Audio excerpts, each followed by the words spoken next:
Dr. Sumant, of course, it seems that recurrence of breast cancer occurs in 10 to 50% of cases. That figure is, of course, staggering.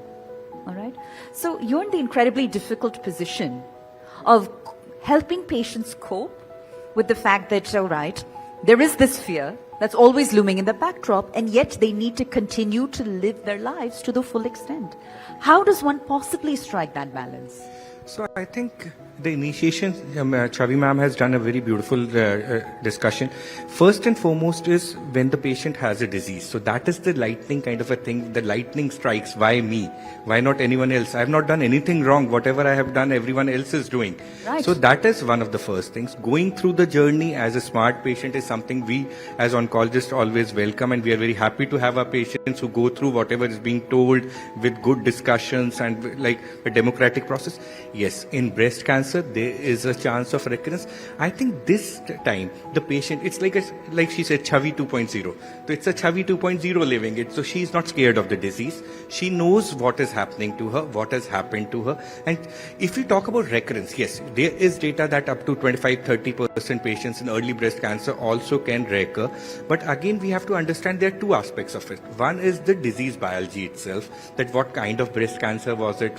You have different kinds of breast cancer, both on the luminal levels or on the levels of the estrogen, progesterone receptors, and lots of those things. And right. Yeah. And the second part is what I can do to stop it from coming back. So what is inherent, the doctor is taking care of it by giving beautiful medicines and whatever new innovations are happening. But what I can do. So as a survivor, or as I think the better word is Yodha, which you become in your 2.0, you have to be aware that the first 5 years are the only major crucial years when the disease tends to come back. So that is why in cancer we always talk about 5-year recurrence rates. Right. So after 5 years, you are mostly equivalent to a normal person, the chance of getting a cancer back. So I think what we have to do, and which has been scientifically proven, is that we have to follow 4 or 5 small dictums. One is controlling our weight and doing regular exercise, because the data is clearly showing that if your BMI is normal, if your body weight is normal, and if you are doing around 30 minutes of regular exercise per day, then your chances of getting a cancer coming back becomes less. Similarly, diet is something which has to be balanced, not too much binging on carbs, which has again been scientifically proven. And the third most important part is abstinence from alcohol and tobacco.